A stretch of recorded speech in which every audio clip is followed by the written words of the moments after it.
So last time when we were together, one of the things that we were discussing and talking about is the thing, like what is the result, what is the product, what is the experience, what is the thing that a person can get or that people get from what it is that you provide. So again, whether that be coaching, whether that be consulting, whether that be an actual product that you have that you sell, like what is it the thing, what is the result, what is the ultimate thing that a person gets from that, and what is it that they're desiring to get.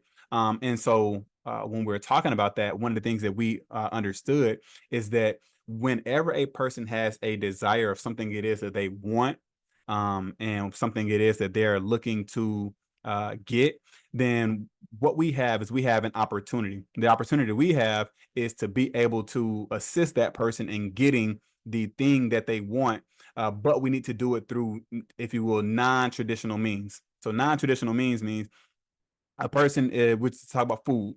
So if a person is hungry and they say, okay, I want food, traditional means says, okay, we'll just provide them food and you're good to go.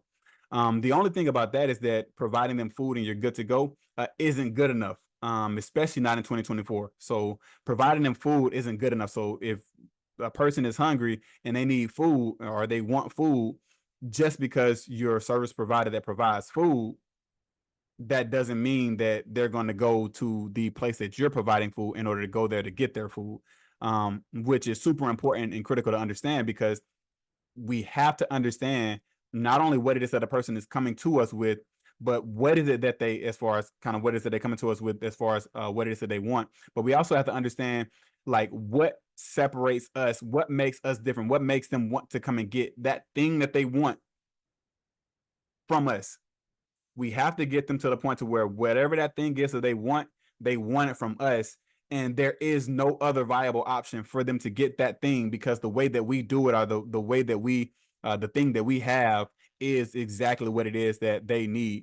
Um, and it's crazy because in business, there are people who are really good at this. So they're bad in business as far as their products aren't good, but they're good at getting people to feel like they can't get anything else except it come through them.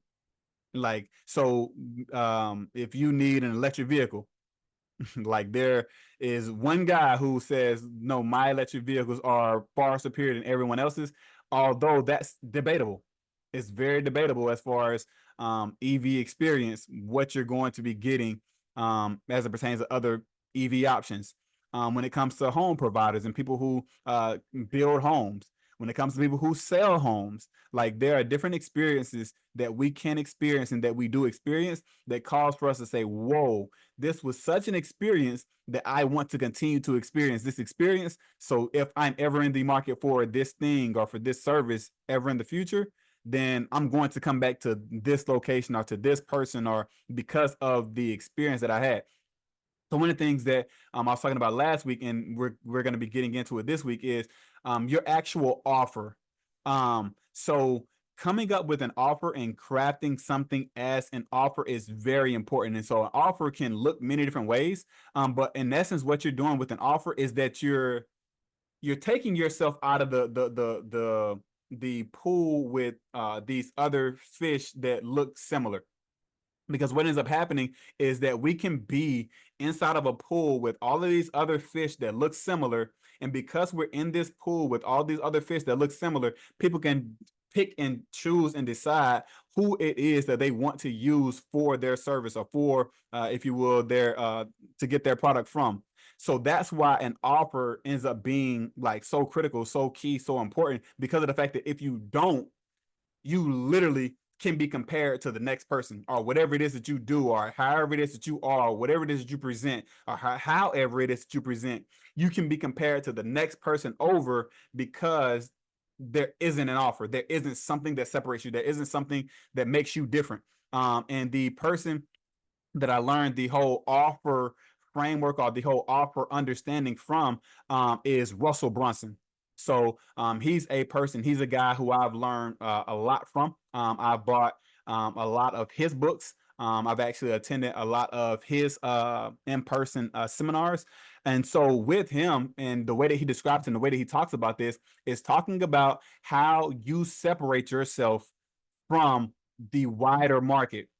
Because if there is no intentionality about separating yourself from the wider market, you're literally just a product. You're literally just a commodity. You're literally just whatever it is that you do because you haven't separated yourself. You haven't made yourself distinctive in any type of a way.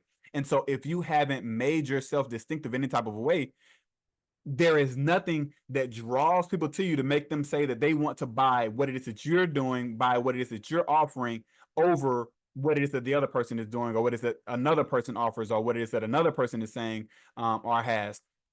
So if you want to make sure that you're controlling what it is that you're able to do and what it is that you're able to produce, you have to do that through the lens of creating and crafting an offer. That offer has to be specific to what it is, if you will, the category that you're in. So if you're in home furniture products, or if you're in the niche of restaurants, and or maybe you're in the niche of like juicing, maybe you're in the workout niche, or whatever niche it is that you're in, it doesn't even matter. Like, no matter what it is that you do, no matter what types of products you offer, no matter what type of services you offer, you have to make sure that people cannot compare you. That's the one point that I'm seeking to make. You should not be able to be compared with anybody else because of what it is that you've crafted and what it is that you've created. So even if you have a product that someone can buy, the product that someone can buy should not be able to be compared with the product that someone can buy from someone else. And the reason why is because of the way that you put whatever together, or the way that you structure whatever your offer is. So say, for example, if you have a product and the product that you have is something that exists, it can be, it has been made or can be made, and it exists, if you will, in the world. So this product exists in the world. So the first thing we have to do is we have to say, okay, with whatever it is that I've created or whatever it is that I plan to create, what is the barrier of entry? And you have to think through what the barrier of entry is, because if the barrier of entry is high, then we say, okay, got it. This already separates me. I'm already being separated by creating something that has a barrier of entry that's high. If the barrier of entry is low, we have to understand that the barrier of entry is low. So therefore, I need to do even more things in order to separate myself. Because where the barrier of entry is right now, there are other people that can come in and do the same thing it is that I'm doing if they had the proper and necessary resources. If we understand that, now we understand how it is that we need to respond to that. So if the barrier entry is low, then we need to make a product that is far superior with this lower barrier of entry. If the barrier of entry is higher, then what we need to do is we need to make sure that what it is that we are creating is something that is unique with this high barrier of entry. Because high barrier of entry doesn't mean that there's not going to be competition as far as people who try to come and do the same thing or try to do something very similar. Even if the barrier of entry is high, there oftentimes will still be competition, because the truth of the matter is that people are getting business grants and business loans and all this type of stuff. So even if the barrier of entry is seemingly high to the tune of $500,000, a full million, things like that, or even 2 million, 5 million, barrier of entry high, people can go and get that funding if they have a business plan, and then now they're competition. So whereas the thought was, hey, this person can't be competition with me because the barrier of entry is so high, and so therefore I'm not going to make sure that what it is that I have and what it is that I offer is so different than what else anybody could ever offer. If that intentionality is not placed there, then you could end up finding yourself in a tighter situation later on, because of the fact that you end up having competition that comes that ends up causing for there to be a tightness, because now, whereas you're getting 100% of what was coming into this particular category, now you're splitting that with your competition. That's why we think about these things ahead of time, so that we can strategize what needs to be done so that we can create we can create experiences, we can create offers, we can craft offers that literally separate us from anybody else who would think that they would want to be called our competition. It because of what we create and how we create it, it's going to be to the point of there not being able to be competition. And we used last week the example of Chick-fil-A as far as with the chicken sandwich. Like, yeah, there was a kind of the joke as far as with the chicken sandwich or whatever. But if people want to have a chicken sandwich experience, they're not going to go to Popeyes. That's just not going to happen. If they want to, even if they want speed of service, they're not going to go to Popeyes. If they want a pleasant experience, they're not going to go to Popeyes. If they want to feel safe while they get their chicken sandwich, most Popeyes locations, you're not gonna that's not gonna it's not gonna put you at ease. If they want a pleasant experience from the person that they're speaking with, some Popeyes locations will offer that, but not all. But if you knew that you can get all those things, if you just went to a different place, would you go to that different place? And you say, oh, well, but what? It's just a chicken sandwich. It's not just a chicken sandwich because people choose this chicken sandwich location over all the other options that they have for chicken sandwiches. They still will choose Chick-fil-A. And the reason why is because there is an experience. There is a Chick-fil-A experience that you experience when you go through the drive-thru, when you walk inside the restaurant. There is an experience that you get at Chick-fil-A. And so with that, we want to take that same approach to whatever business we create. Because again, with what it is that we're creating something that is built to last. We're not trying to do get rich quick schemes. We're not trying to do some fly by night over quick things that just kind of happen. They're here today, gone tomorrow. We're not trying to do any of those things. We're trying to do things that are consistent, things that will last, things that are proven. That's what we're about. That's what we're doing. Okay. And so with understanding what it is we talked about from last week, as far as like what it is that we're going to actually be giving them, one of the things that we need to understand is what is it that are components. So getting creative and thinking about all different types of components that can be offered to make what it is that we do so much better than the person who would be a competitor. So again, it's so easy to do this in the service industry. It's harder to do it in the product industry, but it's actually not. And so it's a misconception that it's harder to do this in a product industry. So if you have a product, like a physical product that you sell, that it's harder to differentiate yourself, and that's actually not the case. It's actually the same, if not sometimes even easier to differentiate yourself when it's in the product space or when it's in the item space, like a thing that a person can purchase, like, and then take whatever thing it is that they purchase and have it on their person. It's actually easier sometimes to do it with that, based on whatever it is that you give them. So again, we talked about the food example earlier. So if your food is that much better, that's already a leg up on the competition, the would-be competition. If the way that you present the food is better, that's another leg up on the competition. If the way that you speak to the client or the customer is different, that's another leg up on the competition. If the way that you present whatever the thing is that you sell is different from your competitor, that's another leg up on the competition. So when it comes to things, even physical things that people can buy, no matter what it is, you're always looking for another leg up, another leg up, another leg up, another leg up. And you continue to build your legs up, those multiple legs, you continue to build those up so that in the end, you have what it takes in order to win out the competition. Everything that I'm describing right now is exactly what building an offer is. It's exactly what building an offer is. You take it from being simply just a product, you take it from being simply just a service, and you put it in its own category. that new category that's created. Because sometimes, even if you're service based, there are ways in which people can get physical things from you.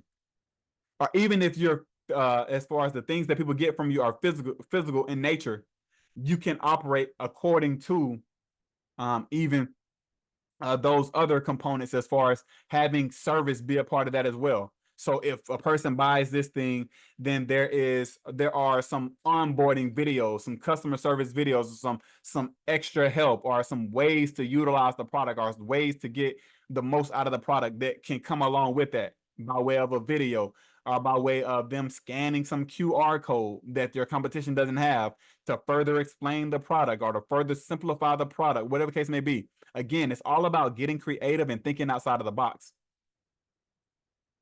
If you're not willing to get creative, if you're not willing to think outside of the box, then what's going to happen is the competition will be, and that's the competition will be, the competition would then end up leaving us behind, because of the fact that we weren't willing to put forth the diligence towards whatever it was that we were doing. And so we got left behind. So with that, one of the things that I want you guys to think about is what causes for people to buy your thing. Right now, it could be, in theory, if you don't have your thing yet. So if you don't have whatever that thing is that people can buy, it will be in theory. So if you don't have your thing yet, it's in theory. But if you do already have it, what is it that causes people to buy it? When people buy your thing, why are they buying your thing? Why did they purchase your thing? They could not have purchased your thing, but they did. Why? We have to be able to answer those whys, because behind those whys is getting more purchases. Behind each one of those purchases is a why, and collecting those whys will get us then more purchases. The idea of business is very simple, but oftentimes we complicate it because there's so many gurus out there. There's so many people that know so much, and they give conflicting information. But the idea of business is so simple. You create our craft, a product or a service, and you put it out there and see if anybody wants it. If you do have somebody or somebodies that end up wanting your products, then you end up getting your product or your service to them. If they enjoyed it, you collect data from them, either in exchange for maybe a free product or a free item or a discount on their next purchase, or whatever the case may be. Or if they refer somebody to you, then you give them credit, or for every like once a month or something, whatever the case may be, you can come up with a special promo to where each person gets the chance to refer someone and then get paid for their referrals. There's so many ways to do it, whatever the case may be. But you find out why a person buys or has bought from you. Once you're able to find out why a person bought from you, it makes it easier to get other people to buy from you. And it's simple, because the person bought for a reason.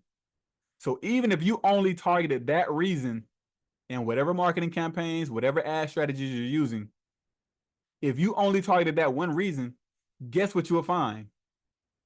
You find other people who want the same thing that you offer for the same reason that this other person that already has bought from you has explained to you. And then another person will have that same issue and will want to buy for that same reason. But then guess what happens after a while? A person who has a different issue or a different problem, but they still want the product. So now they're buying for a different reason. They're buying your product. They're just buying your product for a different reason. So now you have a decision to make. Okay, got it. So now I have this one way that's working. If it ain't broke, don't fix it. One way that's working. But I also now have this other way that I can split test, because I found a new why as to why someone else bought my thing. Now, the more whys I end up getting, so once I get down to my fifth why, people have 5 different reasons why they're buying. Now I have something that I can create, and using all of their whys that are different, and putting it all together and then explaining that. Now I'm talking about creating something and crafting something that makes it impossible for people to say no to it, because it's solving all their problems. All the problems that they're having with whatever those 5 categories, if you will, were, whatever those categories were, it's solving all those problems. You have that product or you have that service that solves those problems. People are going to want to buy from you. They're going to buy from you. So you're thinking through and you're strategizing, why would people want to buy what it is that I'm offering? Or why are people buying what it is that I'm offering? You're collecting that data, and then you're using that data to go out and collect more people that will be willing to buy for those same reasons. That's why I say it's very simple. It's actually very simple. But oftentimes it is made to be more complex and more complicated than what it really is, because it's very straightforward. Okay, so that's what we have. Is you're creating and you're crafting an offer. So what you want to do is you want to take whatever it is you have and you want to do something as far as in the person that could potentially be buying this thing, or the person that's thinking through this thing. You want to make the thing that you offer, again, because this is going to help you to separate yourself from the competition. You want to make it so valuable in their eyes to where they feel like they're getting over on you. That's how valuable you want whatever the thing is, whatever the service is, whatever it is that you're providing. You're going to want it to be so valuable in their eyes, as far as what it is that they feel like they're getting from you, to where they feel like, man, I'm taking advantage of this person because they're giving me so much. They're giving me exactly what it is that I wanted. And all I'm giving them is, and then fill in the blank for whatever price it is that you're charging for your service, whether that be low ticket, mid ticket, or high ticket. So you always want to give people more than what it is that they're expecting for whatever price point that you're at. I like the 10 times rule. So I used to kind of look at it through the lens of 7. So 7 times, but I changed that to 10 times. If somebody buys something from me, or if somebody gets something from me, they should be able to be willing to pay 10 times as much for whatever the thing is. So say, for example, if somebody has something that costs a product that costs $5, if they have this $5 product, maybe it's like an ebook or something like that. When that person goes through that ebook, that person needs to feel like, whoa, I would have paid $50 for this information. At least I would have paid at least $50 for this information. For me, when it comes to AI, like there are some things that I offer that are like that, where it's very low barrier of entry. But because of the things that I've learned with AI, literally what you end up having is you end up having people feel like, whoa, like I've actually bought people's courses in AI and haven't learned what you're freely giving out. That's the response that you want from people, because that's what it is that you're going to end up having when it comes to like people being like fans of yours, or when it comes to people being like raving about your product or raving about your service. It's going to be because of those things. The value that you give, the value that you're adding. If you're not adding value, you're not adding value. People will continue to shop with people that add value to them. Just honest, genuine people that add value to them. People will continue to get things and purchase products from those types of people. So when you think through your product, when you think through your service, you need to think about and think through attaching yourself to it in some way. People need to understand what's going on. They need to understand who it is that you are. They understand why it is that you are. They understand what's going on, because that's what makes it more valuable in their eyes. That's one of the components. Remember when we talked about adding those other legs and adding those multiple features, adding those other things, adding those other components? as we continue to add all of those pieces and those components, that we end up coming up with, and we end up crafting something that's so beautiful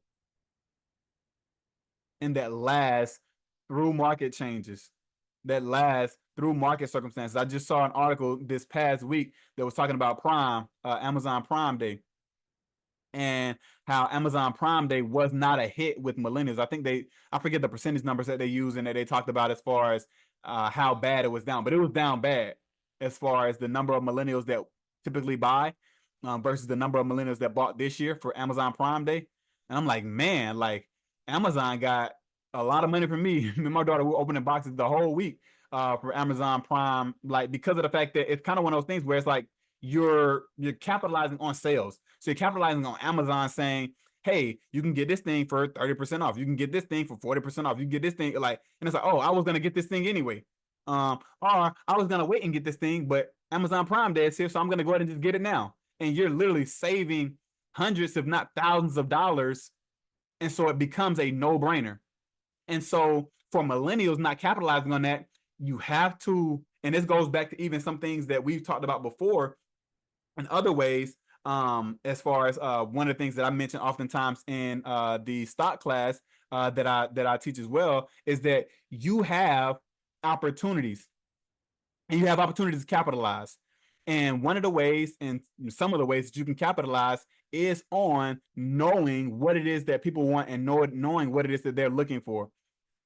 Amazon follows you around the internet. Amazon knows what you're searching for. Amazon knows products that you would like before you knew that you would like the product. You didn't even know that the product existed, and Amazon showed it to you, and it was like, man, this will make my life easier. Again, that's effective marketing, and anybody can do it. Anybody can do it, and it doesn't even require us to be, if you will, like the best at anything in order to successfully do it. You just have to have the drive and the desire to want to do it, and you can do it.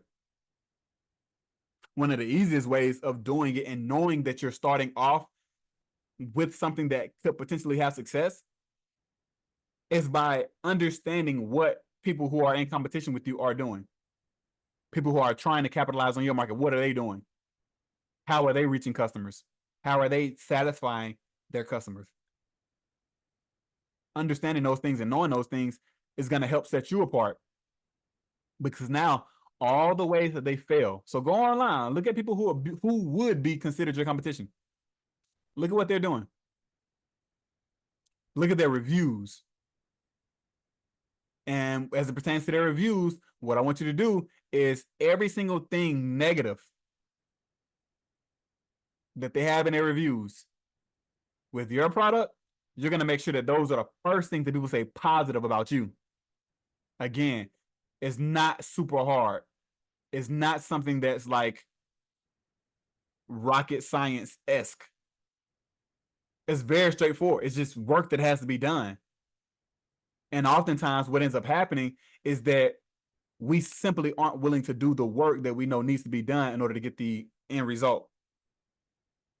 And the truth of the matter is, the more honest we are about that piece, the more we can get ourselves to be and to become ready for what it is that we need to do and what it is that we're looking to accomplish. I ask a question. Yes, ma'am, of course.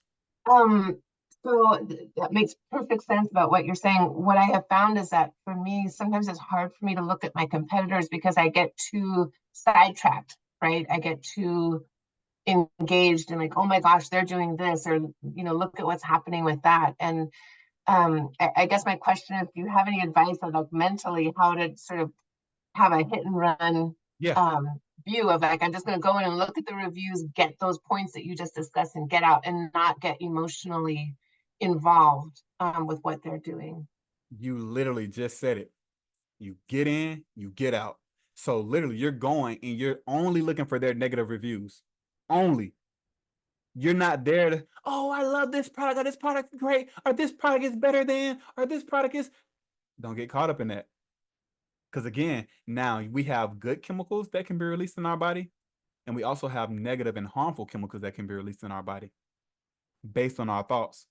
So with that, and again, this is just science. And again, we see the same thing as far as in scripture, as far as countenance falling, as far as us kind of dwelling on negative or bad things, and how those things bring us down, and how those things cause for our bowels to drop low. All those types of things, the types of imagery that scripture uses. Again, science affirms what scripture teaches.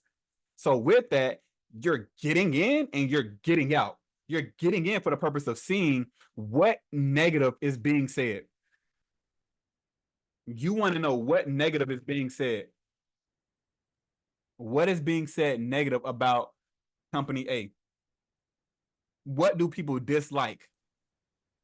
What do people not like at all about them, or their product or service or whatever it is that they're offering? What do they not like? It could be delivery time. It could be their product has like some faulty manufacturing. It could be that they are deceptive in their practices. It could be a whole range of things that you can see in reviews. You're going to all the negative ones. Don't look at any review for a company that's your competition that's above 3 stars. 3 stars and below. You don't want to see their 4-star or 5-star reviews. You want to see their 3, their 2s, and their 1s. And whatever that you're seeing and you're reading about them and their 3s, their 2s, and their 1s, you're going to capitalize on it. Okay. People will not. Yeah. I'll go ahead. No, I was going to say that's a really good. Sorry to interrupt you. That's a really good strategy, because it's for me, it's too easy to spend a little bit of time looking at the 5s, and then it's like a whole rabbit hole. That's not helpful. And watch this. Bless you. Watch this.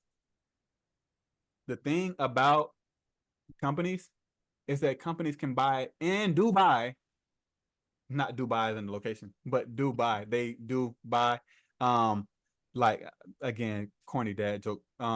But so they do buy reviews. They buy reviews. So all the 5-star reviews that you're seeing are not legit and are not real. Companies buy reviews all the time. All it takes is for them to kind of go to whomever the service provider is of reviews and get those reviews. So now, again, scripture talks about this as well. You're being emotionally affected by something that ain't even real. That's a super good point. You're right. And watch this. Sometimes it'll even say verified purchase. But guess what? If the product is like a $5 product, $10 product, $20 product, $25 product, how many times can they wash sell those and verify purchase? So now verify purchase, all the 5 stars. How many times can they do that? Especially, remember we talked about before, barrier of entry. It's the barrier of entry high, it's the barrier of entry low. And so now, when it comes to understanding those things, you don't get caught up in what you can't control. You can't control their fake reviews. You can't. What you can control is making sure that what you're doing is ethical, it's legit, it's solid, it extincts, it pushes out, it gets rid of any would-be competition because it's so far superior. That's what you can focus in on. Remember, I talked about another leg up, another leg up, another leg up, another leg up, another leg up on the competition. That's all we're doing. Yeah. Week by week, we're getting better and better so that we can, again, level up on our competition, level up on our competition, level up. You may not be able to do everything at one time. That's perfectly fine. But as long as you're taking those reviews in, you're looking at those reviews, and you're keeping track of those negative things and making sure that those negative things aren't said about you, boom, you're already up on the competition. Because I'm the type of, and I do get it. I'm an anomaly. But I'm the person where if I'm looking to buy a product and I'm looking at reviews online, I'm going to the negative ones because those are going to be the honest ones. Glowing reviews happen all the time. And remember how, because even today in our stock class, we talked about the reality of as people get older, your brain becomes more binary. It literally comes up with hard categories. I love it or I hate it. I love it or I hate it, which is why sometimes when me and my daughter, we watched this show called Bluey.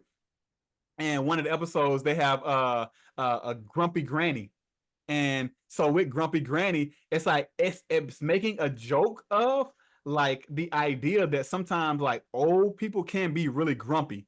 And it's like, well, why? Well, it's because they either love something or they hate it, which is why they're able to show so much affection to the grandbabies and to all the things that they love. And then when they don't like something, oh, you will not hear them be quiet about it. They would just go on and on and on about what they don't like. It's because their brain is becoming more binary because, again, our brain simplifies what we take in. Because it'd be too much if our brain didn't simplify it. So our brain has to simplify, but now our brain over time simplifies more and more and more and more and more, which is why it's so important, again, to have the wisdom of Christ, because the wisdom of Christ keeps gray open. So it keeps us black, white, gray, like understanding of like a necessary need for all of those categories, which gray is how we're able to be understanding of someone else's point of view that may not be our own. We don't have to have their point of view for us to be able to understand it. We can understand their point of view without agreeing with it. We don't have to agree with it to understand it. That's gray. And so with that, I want to go and see the bad reviews, and the reasons why I want to go and see the bad reviews is because that is going to let me know what I need to know. Because you're not going to have people just get on there and just write bad reviews. I mean, I take that back because we do have a world filled with unbelievers. But when people write bad reviews, you do need to look at, okay, with these bad reviews, what are they saying about the product? What are they saying about the service? What are they saying about the time of delivery? What are they saying about all those things? Because as I take in what it is that they're saying about those things, now I'm better able to respond to those things with my business. Because if the delivery is bad and it takes you 2 weeks or 3 weeks to get your product, oh man, yeah, we get ours to you in 3 to 5 business days. Or man, we can get it expedited to you in 2 to 3 business days because we're locally sourced or whatever the case may be. Like capitalize on all of their failures. And now you're going to have glowing reviews about the things that they have bad reviews about. And when people actually have these glowing reviews, because watch this is the other side of the coin. So I talked about the actual review side of the coin. But there are also people that buy from reviews that don't necessarily leave reviews. And those are the people that instead of actually leaving a review, they're going to tell their friend. I'm one of those types of people. I'm not necessarily going to leave a review all the time, but I will go tell somebody else. I will word of mouth. I will talk to people all the time about it. Like when I believe in a product and I like a product, I'm going to tell people about it. I'm going to send a link to my friends because, man, this is what you need. This is what you've been looking for. I'm always going to keep an ear open for products that I love. And whenever I hear somebody saying that they're having a particular issue or a particular problem with a particular thing, my mind always opens and thinks through the lens of, oh, this could help that, or this could solve that problem, or this could, like that's how my mind thinks. And so it's the same thing with a lot of other people, is that they may not leave the review for you online, but they will tell other people about the product.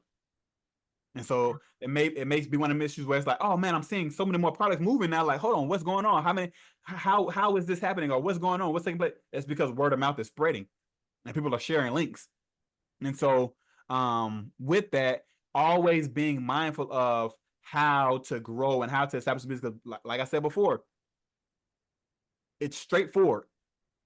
It's simple. It's just not easy. Because if it were easy, literally everybody would be doing it. Yeah. And so, yeah. That's so helpful. Thank you. No, it's definitely my pleasure. Yeah, doing the boring stuff consistently. That's how we grow. That's how we get better. And so, for this, did anybody else have another question on that piece? Before we kind of get ready to wrap up, did anybody else have any questions on that piece as far as constructing your offer, crafting your offer, creating your offer, so that you're creating and you're crafting, you're putting together something that can't be, there's no competition. Because when you're getting started, there will be competition. It's over time where you continue to get a leg up on them, a leg up on them, a leg up on them, where there ends up not being competition. Okay. So if not, what the homework is for this week for as far as for the offer is I want you guys to think through all of, okay, boom, question. What's yeah, you got to type it or you can just say it.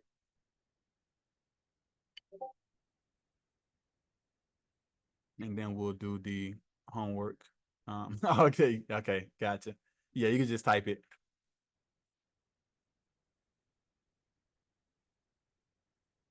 And so as you're typing that, what I'll do is I'll go ahead and describe and explain the homework. So the homework is for you guys to come up with and brainstorm ideas that will separate you from would-be competition. I want you guys to brainstorm ideas, and I want you guys to come up with as many ideas as you can that would separate you from your competition. I mean, get grandiose in your ideas and what is your thing. Think outside the box. There is no box. There is no limitation. There is no limit at all. Get as creative as you can possibly be on what can separate you. That can be anything from personalized videos. That could be anything from the way that if you have a service base, you can focus in on your onboarding and how you onboard. That can be staffing out different positions, all those things. We're crafting different ideas that are going to make it impossible for somebody else to be our competition. That's what we're doing. Question is, what if it's your product receiving the negative review? Do you focus on them to improve or just take the positive reviews and keep running with them? No. If you have, so I'm just going to speak about the way that I do business. So if I get a negative review, that's what I'm going to focus in on. And again, that could just be me as a person. That could be me as my background. The first sport that I started was martial arts at age 3. So I understand the importance of structure, the importance of kind of building from the ground up. So this leads me to a quote that I want to mention because I think it is very pertinent to what it is that you're asking. Everybody loves Bruce Lee, but everybody don't really love Bruce Lee. And what I mean by that is Bruce Lee has a quarter. I mixed the two words. He has a quote. And at the end of the quote, he's talking about being like water. Be like water, my friend. Everybody loves to say that part. Everybody loves to say that. Be like water, my friend. Be like water, my friend. You can't be like water until you put some super solid structure in place. What do I mean when I say that? And why is that relevant to what you're asking? What I mean is you have to be super disciplined, super structured in order to be like water and for your fluidity to actually produce something that is conducive or something that is beneficial or something that is that the world sees as good for them. The structure, though, creates the fluidity. You're able to operate fluidly because of all of the let's go to Karate Kid, because a lot of people like Karate Kid, but a lot of people don't like Karate Kid. Karate Kid, Mr. Miyagi and Danielson. Wax on, wax off. Wax on, wax off. Structure. That's boring. That's horrible. That sucks. I don't like that part. That's hard. Why are you making me do this? It don't take all of that. But then guess what? As soon as bullies tried to pick on Danielson, hold on, what? Like Danielson was able to get busy with his wax on, wax off and blocking their punches, blocking their kicks. Why? Because of the structure. The structure allowed for him to be like water. You can't be like water just by being like water. What does that have to do with your question? When it comes to negative reviews, it's because something structurally is missing. And that's okay, because that's an opportunity for us to put structurally in place whatever needs to be in place. So if it's a product that is getting negative reviews, there's some things we need to fix about this product. If it's a service that's being provided, okay, what's going on wrong with my service? Is my attitude? Is the way that I look? Did I have a booger hanging out my nose? But like, what was it? Like, what went wrong with your service? Like what was going on with what it is that you received? Okay, let's work on those things and let's make sure that those things don't happen again. Structure isn't bad. But for some reason, our society has gone kind of like off the deep end and said anything that's structure is bad, terrible, horrible, trying to box you in. It's like, no, I'm a person who cannot be boxed in. And I love structure because structure allows me to be not boxed in. Like literally, and it's kind of like one of those ironic statements, one of those paradoxical statements where the more structured you are, the more fluid you become because you know it. It's ingrained in you. Structure has ingrained it in you. So now it naturally happens. You don't have to think about it. One of the main quotes that you will hear from very good athletes is that, oh yeah, and when it asks about their performance, they'll talk about being in the zone, or I just felt it, or I just can't, like it was just muscle memory. It felt like practice. Why? Because of the structure. The structure allowed for it to look easy.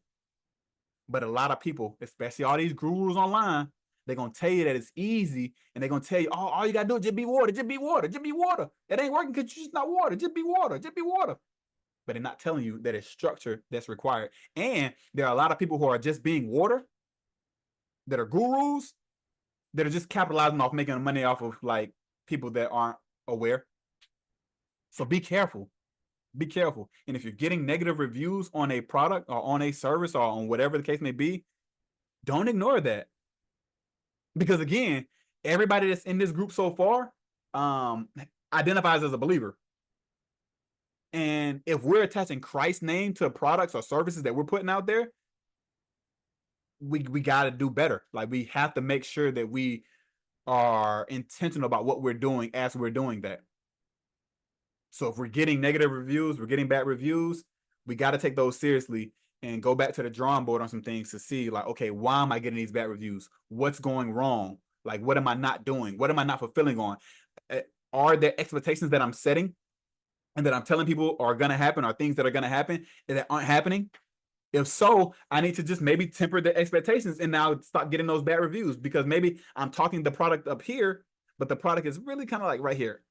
Okay, so let me just either talk about the product being here or maybe even a little bit less so that the expectations are exceeded so that they don't leave those bad reviews.